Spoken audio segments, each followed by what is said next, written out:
Seja muito bem-vindo ao Pergunte ao Pastor, aqui no 2 Dedos de Teologia, versão quarentena, certo? A gente tem que gravar vídeo e se você não tá perdido aí, se você não tá caindo nas fake news, se você não acredita que tudo é um plano da China, você está trancado, enfurnado na sua casa. A menos que seu empregador seja uma pessoa do mal, uma pessoa ruim, certo? Que não tá deixando você fazer home office ou que você esteja numa área aí de serviço específico que você não pode parar de trabalhar. Mas, em tese, você deveria estar trancado em casa para evitar, certo, que essa pandemia se alastre mais. Aqui é 2 Dedos de conscientização de saúde pública. Olha que coisa maravilhosa. Igual a mim, por exemplo. Olha aí, ó, nós temos aí o nosso grupo de risco. O grupo de risco aí tá de máscara. E essa máscara aqui, ela é diferente, viu? Essa máscara aqui é para evitar até tuberculose. Nossa, isso aí é das boas. Mas eu vou tirar que tá me deixando com agonia. Não, mas o Guilherme Nunes tem diabetes, ele é grupo de risco, né? E a gente quer preservar a vida do nosso colega. Então a gente achou por bem, ao invés de não ter vídeo, né? Ao invés de a gente ficar sem vídeo, e ao invés de a gente gravar colocando a vida do Guilherme Nunes em risco, a gente achou por bem fazer aqui essa versão remoto do Pergunte aos Pastores. Deus nos deu a tecnologia pra gente usar pra cuidar da saúde dos nossos colegas, fazer com que o Guilherme continue vivo e continuar respondendo teologia na internet, por que não? Não é? Então a gente tá fazendo esse primeiro modelo aqui de teste de gambiarra, vamos ver se funciona. Vou já abrir aqui, ó, meu celular com perguntilhas do Instagram. Vamos começar. Qual a posição de vocês sobre salvação de crianças? Pergunta leve, simples pra começar. Primeiro que a gente tem que entender é que é um assunto muito complicado em termos de material bíblico. A Bíblia quase não fala sobre o assunto, né? Exato, e o fato de a Bíblia quase não falar nos faz pelo menos ter um pouquinho de cautela. Mas assim, o que eu tenho entendido é que os infantes, aqueles que recém-nascidos, se eles morrerem ali no ventre, eles morrem e eles vão para o céu porque eles são eleitos de Deus, tá? Não é porque eles nascem sem pecado, mas é porque, de alguma forma, eu entendo que existe uma espécie de eleição de Deus para eles. Se você me perguntar assim, ok, mas qual é a base bíblica? Salmo 139 e alguns salmos que me fazem pensar um pouco dessa forma. Agora, o senhor tem certeza disso? Será que realmente é isso? Será que pode ser outra coisa? Pode. Eu não tenho como bater o martelo sobre esse assunto. Mas o que é que tem no Salmo 119, homem? Que ele vai dizer que ele formava no ventre da mãe, tu já me conhecias ali dentro, e dependendo de como você interpreta aquele tu já me conhecias, se você entende o hebraico como conhecer e de ter relacionamento mais do que apenas saber que eu existo, então pode-se ter um pressuposto de que aquele conhecer é um conhecer salvífico ali dentro da barriga. Alguns autores, eles pensam assim, Robert Culver, Spurgeon, nós temos também D.A. Carson, que olha também dessa possibilidade, mas mais uma vez, é um material escasso. Quem bateu o martelo de uma forma muito ortodoxa vai estar um pouquinho equivocado aí, mas eu penso nisso. Concordo. Eu também acho interessante, a gente tem o relato do filho de Davi, não é? É um relato que lança alguma luz sobre o assunto. Quando Davi tá de luto, porque seu filho tá doente, ele tá jejuando e orando, e quando o seu filho morre, ele para o luto, não é? E as pessoas perguntam por que é que ele não estava de luto, chorando e vestido em pele de saco, e ele diz que ele seria devolvido ao filho dele, ele seria levado para perto do filho dele, mas o filho dele não lhe seria restituído. Alguns podem acreditar que ele está falando simplesmente do ato de morrer. Eu não estou mais jejuando e orando porque ele não vai voltar da morte, mas eu vou morrer. Mas isso não parece ser o sentido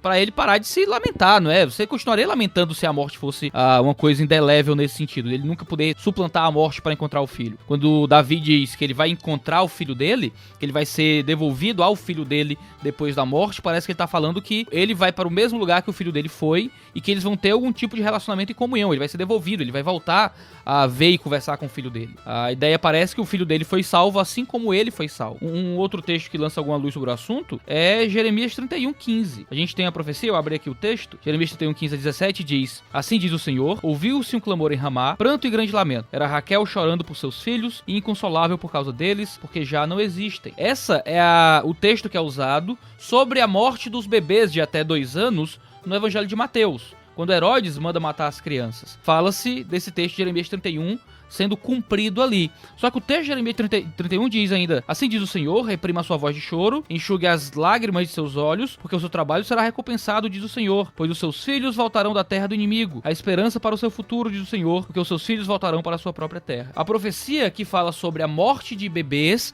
fala sobre esses filhos, aqui no caso no cumprimento de Mateus sendo mortos, como filhos que seriam devolvidos à sua terra, filhos que seriam encontrados novamente pelas suas mães e que por isso as mães não precisariam chorar. A ideia parece ser de que essas crianças que foram mortas infantes, segundo o cumprimento de Jeremias 31 e Mateus, eram crianças que vão ser vistas novamente pelas suas mães e que por isso suas mães não precisavam de forma alguma chorar. De novo, não são textos muito cabais, muito centrais acerca do assunto, mas são textos que lançam alguma luz a favor da ideia da salvação de bebês. Não porque bebês são impecáveis, não porque elas nascem puras, não porque elas nascem sem pecados, mas porque de alguma forma Deus em Cristo Jesus as perdoa e as traz ao seu caminho. Isso está muito próximo daquilo que falam sobre salvação de deficientes mentais, por exemplo, né? Por causa de Romanos capítulo 1. Romanos 1 a partir do 18 diz que há uma revelação de Deus em toda a humanidade através da criação, que mostra a sua graça, o seu poder, e existe uma lei escrita no coração de todos os homens. Crianças e deficientes mentais não têm acesso ou não conseguem receber essa revelação geral de Deus e por isso não seriam indesculpáveis como todo homem é indesculpável. Mas aí já é uma indução bem mais longa a partir do texto bíblico. Mas todos os indicativos que nós temos nos levam à ideia que de forma extraordinária crianças são salvas através da graça de Cristo quando morrem ainda no período de infância. Existem algumas posições, né, possíveis, né? Há quem acredite que crianças não são salvas, né, e eles alegam que só há salvação se houver um momento de conversão. Faz um pouco de sentido, mas eu não caminho por aí. Mas, inclusive, conheço gente que defende essa posição. Há aqueles que acham que só crianças eleitas são salvas, se morrerem ainda crianças, né? Então tem as crianças que vão morrer que são eleitas e que não são eleitas. Então aquelas que são eleitas naturalmente seriam salvas, as que não são eleitas não seriam. E há quem acha que todas as crianças, né, nessa fase de, vamos colocar assim, de não ter a capacidade ainda, o pessoal chama de fase de inocência, né? Mas não é um termo muito adequado, porque não são inocentes. E se há salvação de crianças, é bom que se diga isso. Não é porque elas são puras e inocentes sem pecado, mas é porque Deus teve misericórdia e graça e a salvou, né? Não por uma pureza. E há aqueles que acham que todas vão ser salvas, né? Que eu me enquadraria também junto com vocês nela. Quer seja por um tipo de misericórdia especial, quer seja pela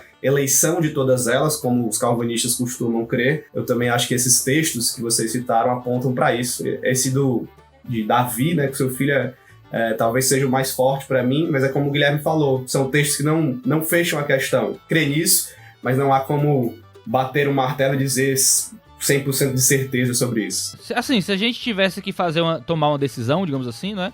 Qual seria a decisão teológica de vocês? E eu acho que a evidência aponta muito mais para um lado do que para o outro. A evidência aponta muito mais para a ideia de salvação de crianças, no sentido de que a gente pode ter alguma segurança nisso. Agora, não significa que é um ponto teológico altamente bem definido, porque existe pouca evidência bíblica. É diferente, por exemplo, de debates teológicos sobre escatologia, em que eu tenho uma posição, você tem outra posição e existem ótimos argumentos de ambos os lados. No caso, eu acho que a gente não tem argumentos para nenhum dos dois lados, não tem muitos argumentos. Pro lado defendendo que crianças não são salvas, você não tem argumento nenhum, tem pouquíssimos argumentos, que seria basicamente o argumento da salvação de forma ordinária, você precisa declarar a fé em Jesus para ser salvo, mas o argumento a favor da salvação de crianças, apresentando a salvação de forma extraordinária no caso de infantes e bebês, você tem muito argumento a favor, por mais que não sejam argumentos muito centrais. Então, assim, a gente fala que a gente tem que ter cautela, não pode bater o martelo, mas a gente pode ter confiança, né? A gente pode ter alguma paz. Uma criança que morre, um bebê que é perdido ainda no ventre, a gente pode ter alguma paz, a mesma paz que Davi teve,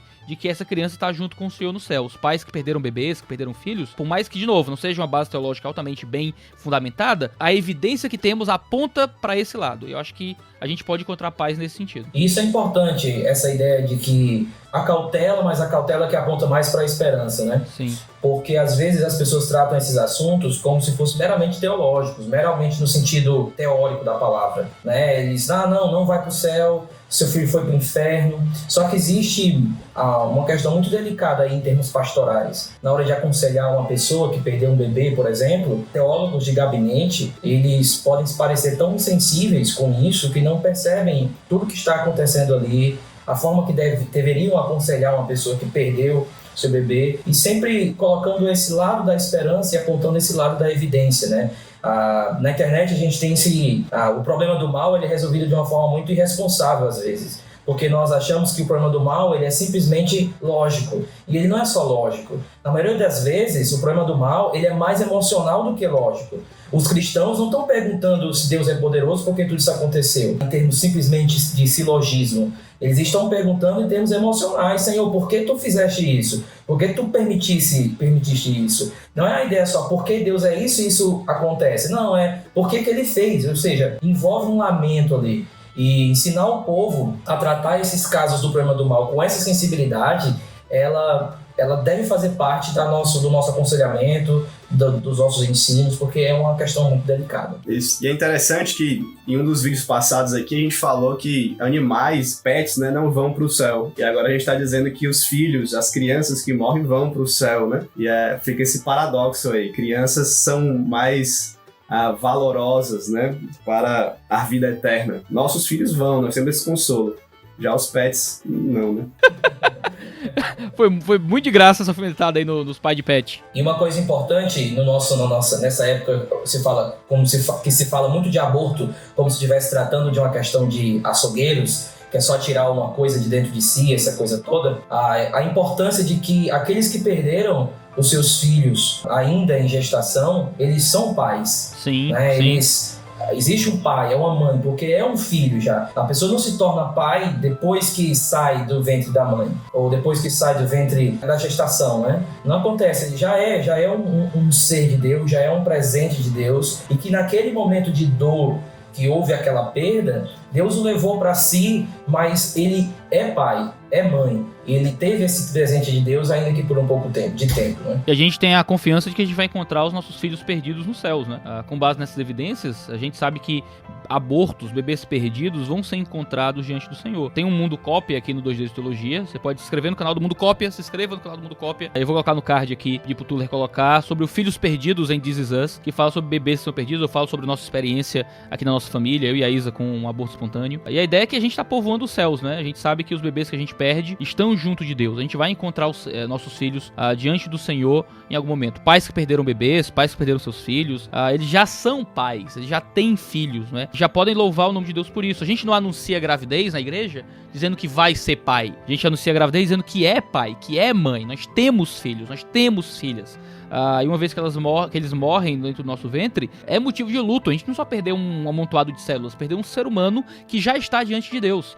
É maravilhoso o relato do livro de Lucas, quando a primeira pessoa a reconhecer Jesus Cristo como Messias era ainda um feto na barriga de sua mãe, que era João Batista, reconhecendo Jesus como Cristo, quando Jesus ainda era um feto na barriga de sua mãe, Maria. E um feto reconhece a salvação em outro feto. E um feto é cheio de graça através da manifestação da divindade que está em outro feto, porque os bebês na barriga já são seres humanos, e é maravilhoso saber que quando nós os perdemos, nós seremos devolvidos a eles quando estivermos com eles nos céus. E eu lembro, Iago, que quando a gente, aqui em casa também a gente teve essa experiência, né? Você também participou disso com a gente. Eu lembro que quando foi lançado o Mundo Cópia, pra mim ali foi muito profundo, porque a gente estava sofrendo aqui em casa pelo que tinha passado. Não era uma coisa distante da gente, era uma coisa muito próxima da gente. Então, de alguma forma, aquele período que Deus nos deu, há pouco tempo, com aquela esperança, a alegria da chegada, foi muito doloroso você sofrer a perda tão assim, de uma forma tão incipiente, tão rápida. E a esperança cristã, ela veio com muita força na gente. Então, nós temos uma mensagem sobre isso, com esse mundo de aborto, que precisamos proclamar isso com ousadia e não deixar que o mundo consuma a nossa coragem de proclamar essa esperança de que Deus, ele ama e que o feto assim é um presente de Deus, já vivo, já existente ali, já é uma... Deus visitou o seu povo, Deus visitou aquela família com aquele presente, né? Bem, gente, então é isso, esse é o vídeo de hoje. Você escutou sobre salvação de crianças, você escutou testemunhos aqui. Se você está passando por isso, tenha esperança em Jesus de encontrar seu filho na eternidade, filho que você perdeu, mas que você verá novamente em Cristo Jesus, tá bom? Então a gente vai ficando por aqui, espero que você possa se inscrever aqui no canal, continuar acompanhando os nossos vídeos do Pergunte aos Pastores, e não se esqueça de tomar cuidado com a sua saúde, né? De ficar dentro de casa, de lavar as mãos, de sair só para fazer o necessário e cuidar tanto de você quanto dos outros, tá bom? Então, e se sair, use máscaras.